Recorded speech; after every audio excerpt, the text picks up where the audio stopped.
네, 이스라엘에는 7절기가 있습니다. 7대 절기가 있는데 하나님께서 반드시 예루살렘 성전에 올라와서 지켜야 될 절기 3가지를 말씀하고 있죠. 신명기 16장 16절에 보면 바로 이것이 유월절, 칠칠절, 초막절이라고 하는 것을 밝혀줍니다.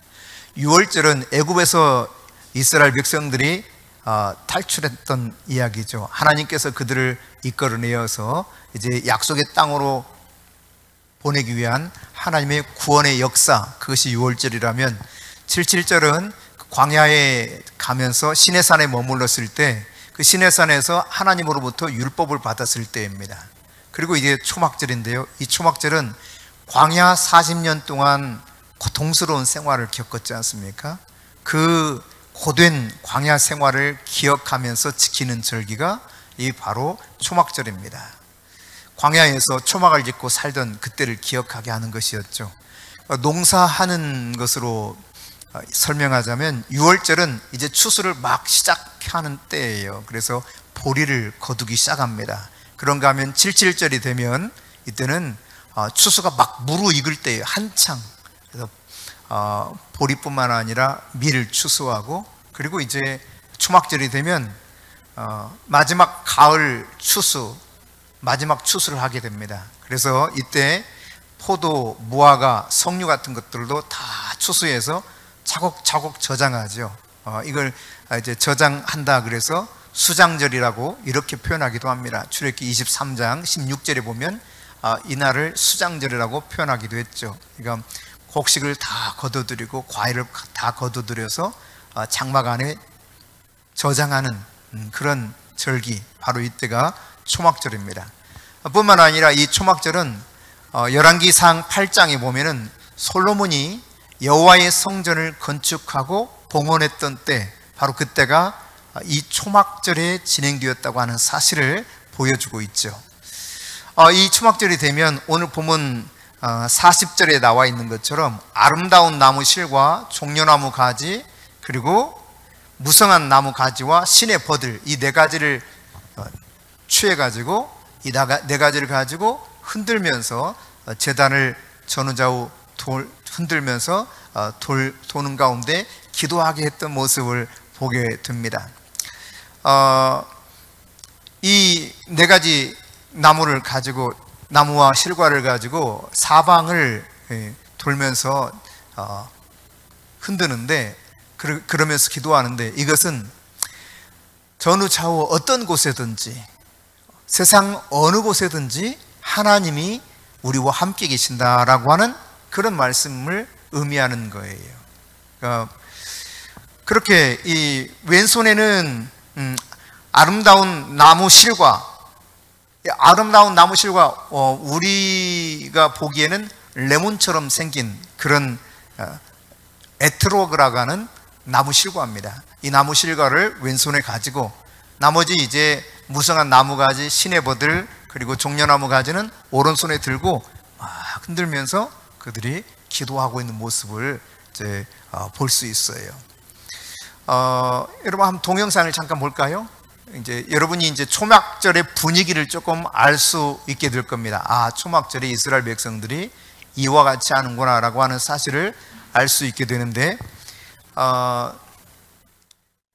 한번 이 동영상 보도록 하겠습니다. 가까이서 볼 수 있는 곳이 바로 이 통곡의 벽입니다. 통곡의 벽. 왜냐하면 이게 이제 가정 단위로 이루어지기 때문에 이 모르는 사람 가정 방문하는 것은 쉽지가 않고요. 저기 그 그러나 4개의 식물을 공개적인 장소에서 이 통곡의 벽에 오면 먼저 이 통곡의 벽에 통곡의 벽도 있지만 이렇게 초막을 지어놔서 우리 같은 사람도 들어가 볼 수 있어요. 우리도 들어갈 수 있나요? 유대인이 아니어도? 네. 그렇군요. 이분은 아마 방문객인 것 같은데, 그러네요. 외국인 키파를 쓰고 한번 이 식대를 해보는 거예요. 네, 그러네요. 그 4개의 식물 들고 동서남북으로 이렇게. 네. 그리고 실질적으로 이제 예루살렘에 사는 유대인들은 이곳 이 초막에 와서 이제 초막절을 기리면서 계속 하나님, 그러니까 이 3400년 전에 이 출애굽에 인도하셨던 그 하나님은 과거의 하나님이 아니고 지금도 우리의 온갖 이 광야 같은 세상에서 계속해서 우리를 이 하나님에게로 이 출애굽시키는 그 하나님을 느끼는 거예요. 아까 그 벽에 그림도 좀 걸려 있었는데. 그렇죠. 이제 초막이니까 이렇게 우리 성탄절처럼 분위기 있게 장식도 하고 또 다양한 은혜 있는 그림들을 걸어서 함께 나누고. 그러니까 이런 모습들을 보면 일주일 내내 이렇게 통곡의 벽은 뭐 아침부터 밤늦게까지 기도하는 사람으로 이렇게 붐빕니다. 있네요. 야. 네. 이 초막절 저 뒤까지 보면 뭐 아주 저 그 밖에까지 있고 한번 보시죠.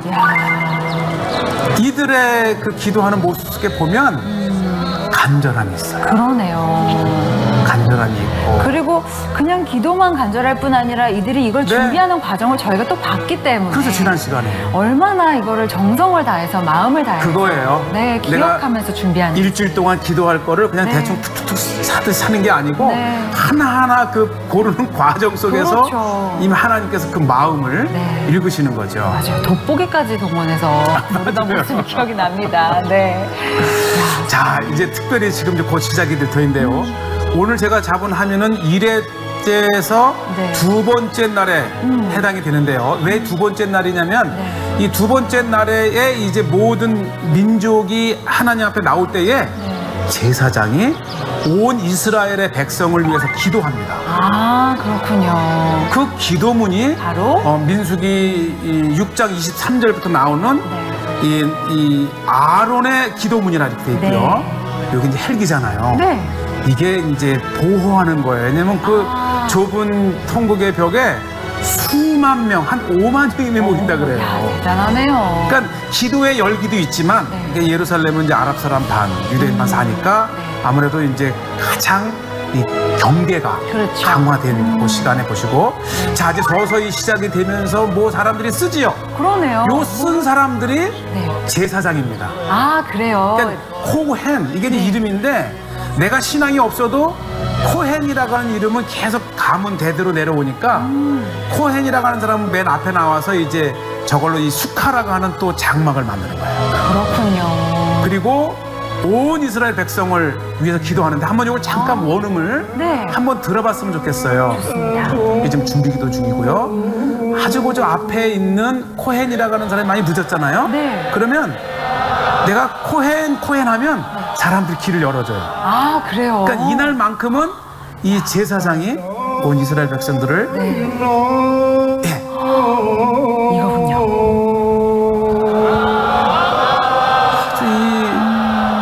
이 랍비의 그 구슬진 기도문이요.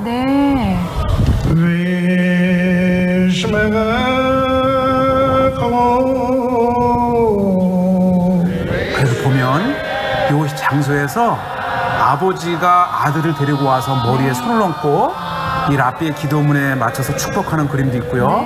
그 많은 사람들이 이렇게 이제 핸드폰으로 해외에 있는 또 자기 가족에게 전하기도 하고. 그러니까 그러니까 이 제사장의 아론의 축복 기도 요 시간은 일반 방송뿐만 아니라 요즘 발달된 보시죠. 이 현장의 기도 소리를 가족에게 또 다른 나라에 있는 친인척에게 이렇게 보내기도 하는데 요 기도문이 나오면서 보면 민수기 6장 24절에 보면 저 기도문이 이런 기도문이에요. 여호와는 내게 복을 주시고 너를 지키시기를 원하며 여호와는 그의 얼굴을 내게 비추사 은혜 베푸시기를 원하며 여호와는 그 얼굴을 내게로 향하여 드사 평강 주시기를 원하노라.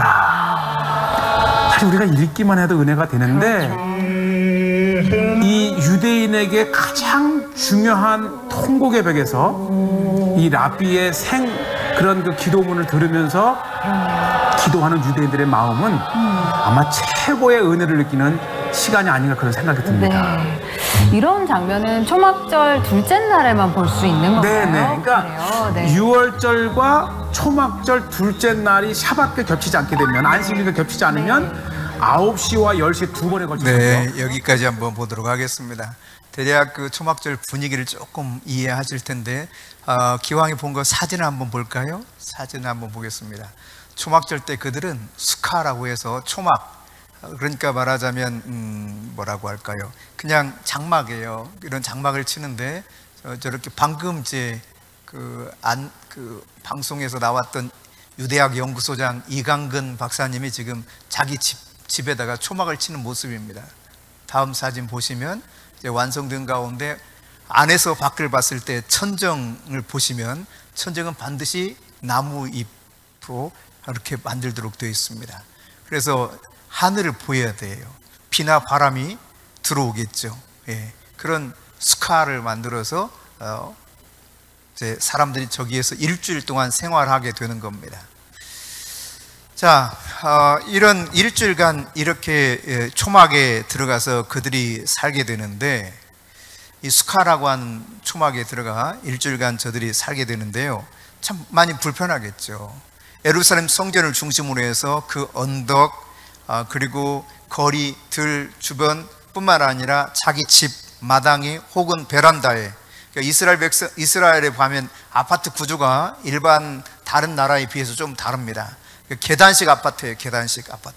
그래서 이렇게 계단식으로 두는 이유는 베란다에서 바로 하늘이 보이도록 만드는 겁니다. 왜?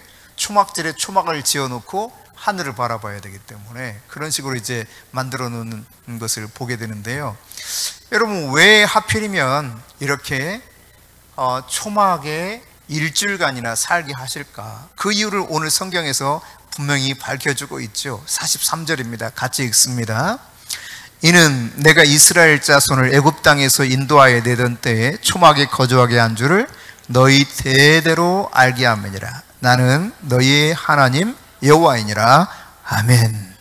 예, 이스라엘 백성들을 광야로 이끄시는 이 기간 동안 하나님께서 초막에 살게 하셨던 것들을 대대로 기억하게 하려고 바로 이 초막절 기간 내내 일주일 동안 이 초막에 거주하게 했다는 것입니다.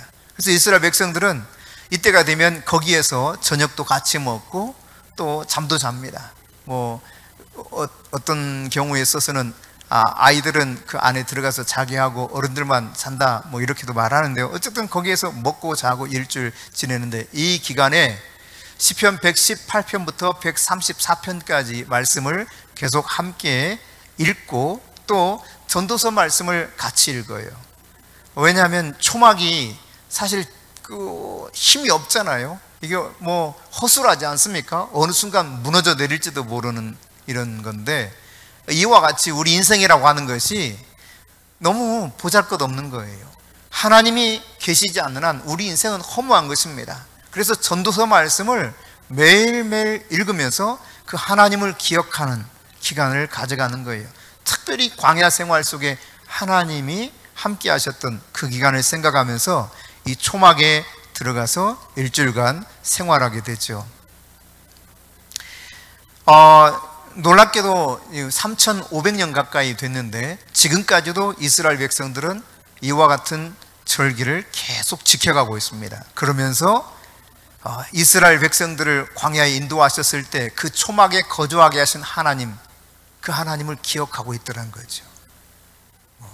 라떼 좋아하십니까? 라떼? 요즘 꼰대 라떼라고 그러더라고요. 꼰대 라떼. 노래도 나왔다고. 옛날에는 말이야, 이런 말 하면 아우 저 라떼 제발 그만했으면 좋겠다, 이런 이야기를 흔히 이제 하는데, 이스라엘 백성들은 그렇지 않아요. 하나님 우리가 라떼를 좋아하시는가 봐. 라떼를 기억하라는 거예요. 기억. 이거를 계속 일주일간 하면서 기억하라는 겁니다. 광야에서 하나님께서 초막에 거주하신 것을 기억하게 하라. 여러분, 초막을 만들 때 앞서 말씀드리고 보셨던 것처럼 천정은 나뭇가지나 나무 이파리를 올려서 짓게 됩니다. 어렸을 때 이렇게 놀았던 기억이 있어요. 산에 가가지고 뭐 나무 이파리를 집 지어놓고 거기서 그렇게 자보기도 하고 그랬던 기억이 나는데, 여러분, 이들은 해마다 이 초막절 시기가 되면 이와 같이 하는 것이죠. 그러니까 7월 15일부터 일주일 동안 초막절 절기에 해당합니다.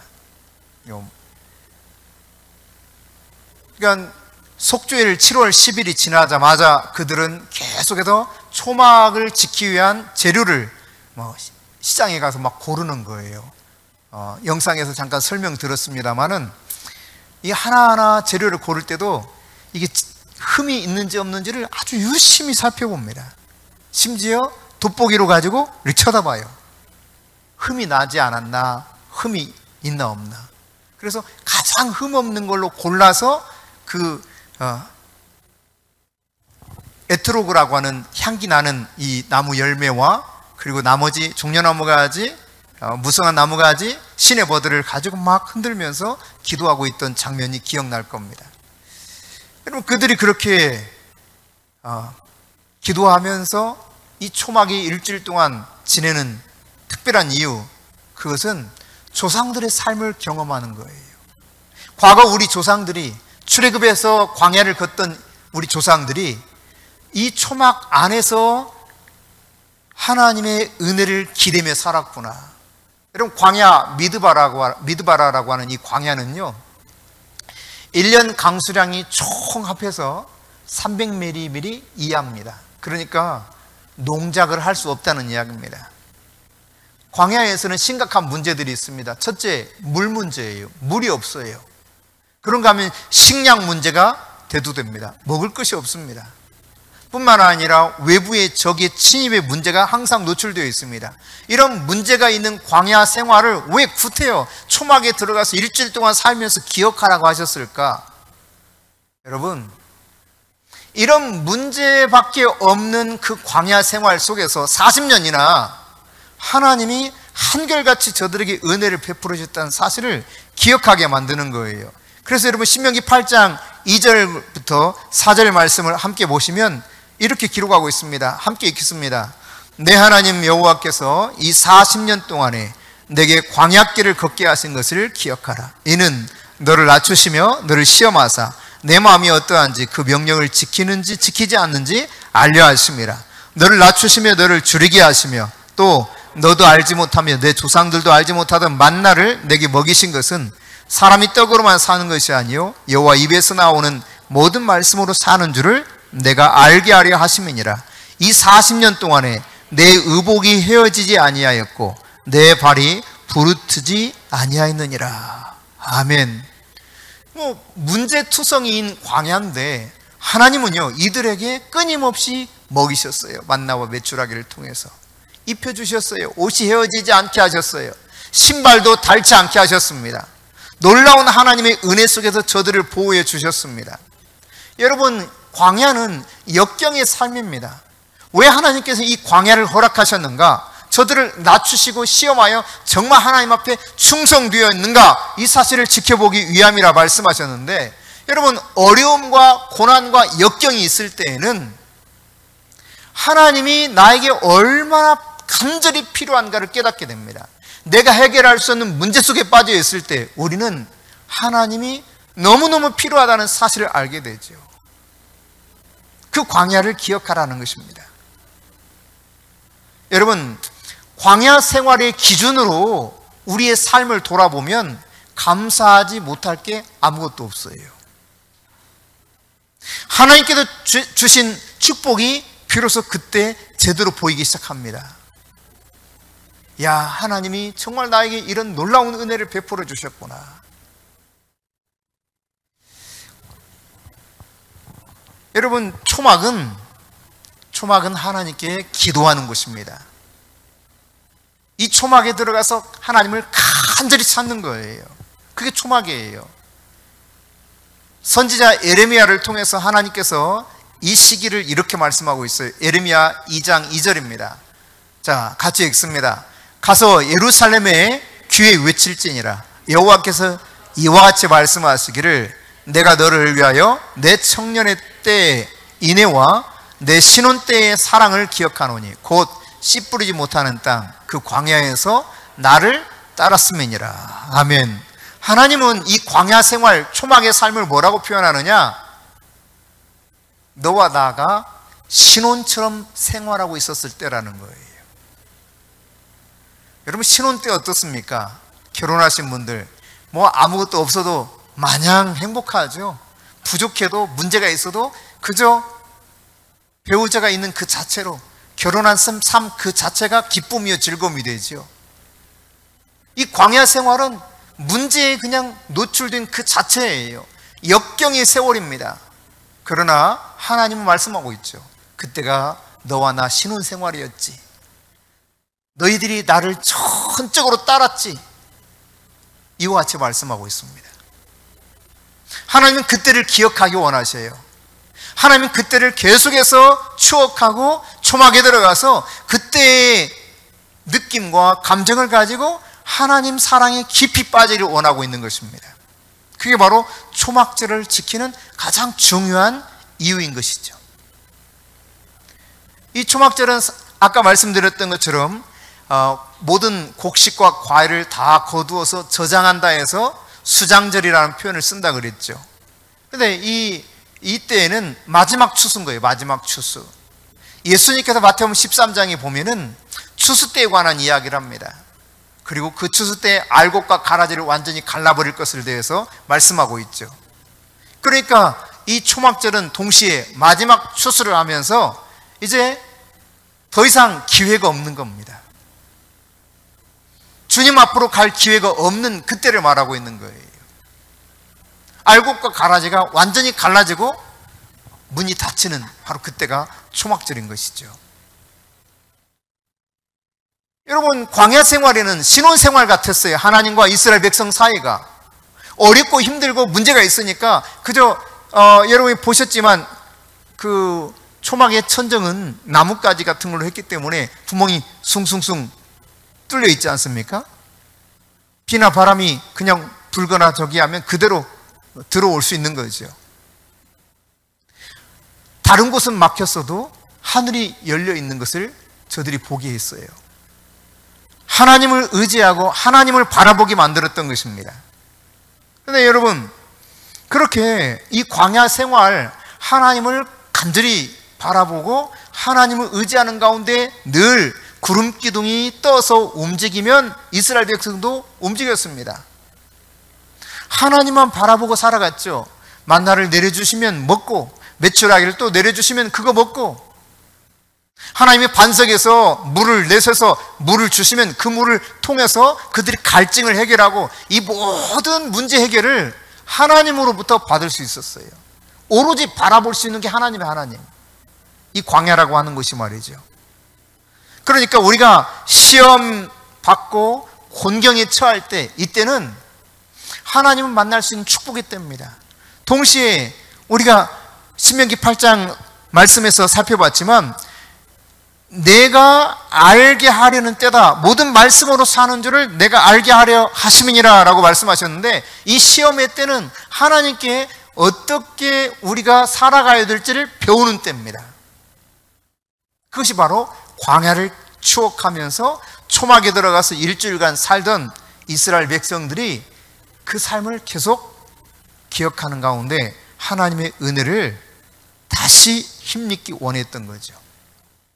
자, 그런데 여러분, 그 신혼 때와 같은 이 광야 생활, 그것이 지나고 그들은 40년 후에 하나님의 약속의 말씀처럼 약속의 땅인 가나안에 도착했습니다. 그리고 자신들이 짓지 않은 집, 그곳에 가서 살게 되었죠. 풍성한 것을 누리게 되었습니다. 광야와 비교할 수 없는 풍요가 있었죠. 그런데 여러분, 그때 어떻게 되었습니까? 자, 다시 예레미야서 2장 13절을 보겠습니다. 2장 13절 같이 읽습니다. 내 백성이 두 가지 악을 행하였나니 곧 그들이 생수의 근원되는 나를 버린 것과 스스로 웅덩이를 판 것인데 그것은 그물을 가두지 못할 터진 웅덩이들이니라. 아멘. 생수의 근원, 콸콸콸콸 솟아오르는 생수를 말합니다. 그게 바로 하나님이셨어요. 그분에게 있으면 언제든지 이 솟아오르는 생수를 통하여서 그 갈증을 다 해결받을 수 있었습니다. 그런데 가나안에 들어가 나와 나서 사람들의 생각이 바뀐 거예요. 그들은 생수의 근원 되신 여호와를 버려버리고 웅덩이를 팝니다. 웅덩이라고 하는 것은 저수조인데요. 저수조. 바위를 깨트려서 팝니다. 그리고 이 물이 새어나가지 않도록 방수 처리를 4번, 5번 막 해요. 그러나 하나님이 보시기에 뭐라고 말씀하고 있는 겁니까? 물을 저축하지 못할, 가두지 못할 터진 웅덩이들이니라. 빗물을 받아서 그 빗물 받아가지고 그걸로 뭐 농사도 짓고 또 그들 빨래도 하고 목욕도 하고 이렇게 살아가는 저수조, 이걸 만들어 놨는데 여호와를 의지하지 않더라는 거예요. 얼마 전까지만 하더라도 하나님과 신혼의 달콤한 꿀이 뚝뚝뚝 떨어지는 이런 삶을 살았던 것이 이스라엘 백성이었습니다. 그런데 여러분, 조금 지나서 조금 편안한 삶이 오니까요, 하나님을 버려요. 그리고 자신의 방법으로 살려고 합니다. 이게 바로 터진 웅덩이를 만드는 거예요. 하나님이 없으니까 하나님을 대신할 어떤 것을 만드는 거예요. 내가 이것으로 살겠다라고 생각하는 것이죠. 여러분, 어디에 생명을 걸고 여러분은 살고 계십니까? 생수의 근원 되신 하나님을 바라보고 계십니까? 아니면 터진 웅덩이와 같은 저축하지 못할, 물을 가두어두지 못할 그 웅덩이를 붙잡고 내가 이것으로 인해 살리라 생각하면서 여러분의 인생을 걸고 있습니까? 하나님은 다시 돌아오라는 것입니다. 이 생수의 근원 되신 여호와께로 돌아오라는 거예요. 초막으로 들어가라, 이 말은 그 생수의 근원 되신 하나님께로 너희의 모든 심령이 다시 돌아오기를 바란다는 것입니다. 여러분이 이 생수의 근원 되신 여호와께로 돌아갈 수 있기를 바랍니다. 초막으로 돌아가야 됩니다. 불편하고 힘들어도 바로 그때가 하나님의 능력과 은혜를 맛보던 때였어요. 여러분, 언제 하나님 그렇게 놀랍게 경험했습니까? 정말 마치 신혼 때 그 부부의 삶이 행복한 그 자체였던 것처럼 하나님 만난 기쁨과 감격이 어느 때 그렇게 여러분 신혼 때처럼 정말 즐거웠습니까? 참 다양하게 하나님께서 만나주셨지만 제가 이제 돌아보겠는데 저의 삶 가운데서는 개척을 하기 1년 전 그리고 1년 후 뭐 이 정도, 그때가 정말 아주 피크였던 것 같아요.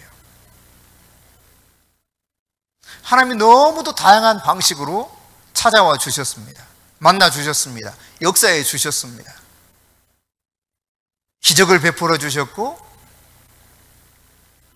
치료하는 놀라운 능력 가운데 함께 하셨고 환상을 우리 가운데 주시는데 처음에는 막 이런 것들을 다 기록했죠. 기록.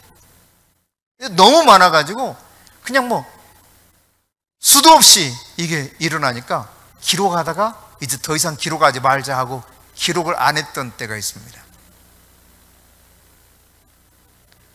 여러분, 그러나 이때야말로 가장 또 현실적인 어려움은 많았어요. 죽을 뻔했습니다. 그러나 하나님의 보호하심으로 살아났습니다. 지금으로부터 약 16년 전인데요.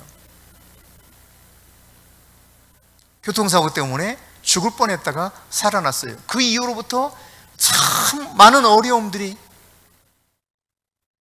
인간의 힘으로 해결하기 어려운 일들이 막 다가오기 시작했죠.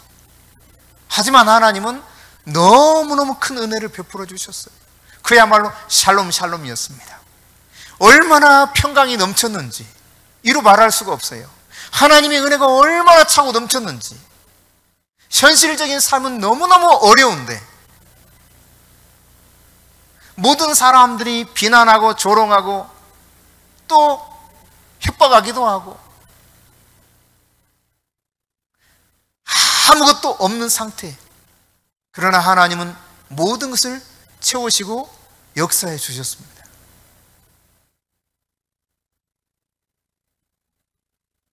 단돈 10만 원도 없을 때 하나님은 뚝딱 교회를 개척할 수 있도록 일주일 만에 해결해 주셨어요. 그리고 탄생된 교회가 바로 우리 교회입니다.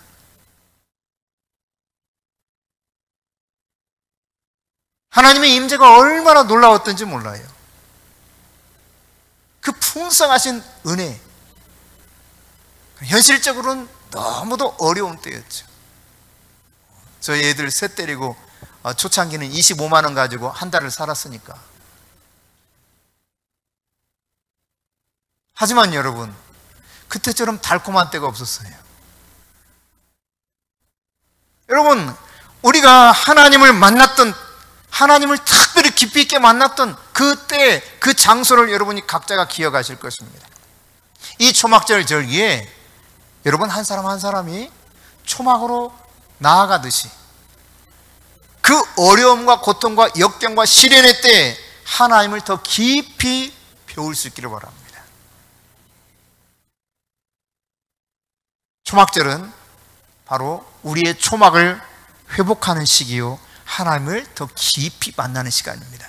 이스라엘 백성들이 그곳에서 매일매일 전도서를 읽고 시편을 읽으면서 하나님 앞에 기도하며 그 광야의 삶을 기억하면서 하나님만 의지할 수밖에 없었던 그 인생을 다시 돌아보고 하나님의 은혜로 한 해를 살았던 것처럼 여러분 모두가 다시 이 초막절 절기를 맞이해서 그와 같은 돌이키는 삶, 하나님께로 더 가까이 가는 삶이 회복될 수 있기를 바랍니다.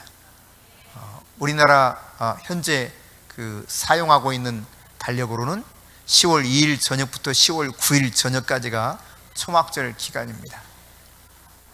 남아있는 이 초막절 기간 그때까지라도 여러분이 과거에 나에게 찾아오셔서 만나주셨던 그 하나님의 사랑, 그 은혜 기억하면서 꾸준히 내가 하나님만 바라보고 하나님만 따라갔던 그때를 여러분이 기억하며 기도하는 가운데 다시 한번 초막에서의 그 기쁨을 회복할 수 있기를 바랍니다.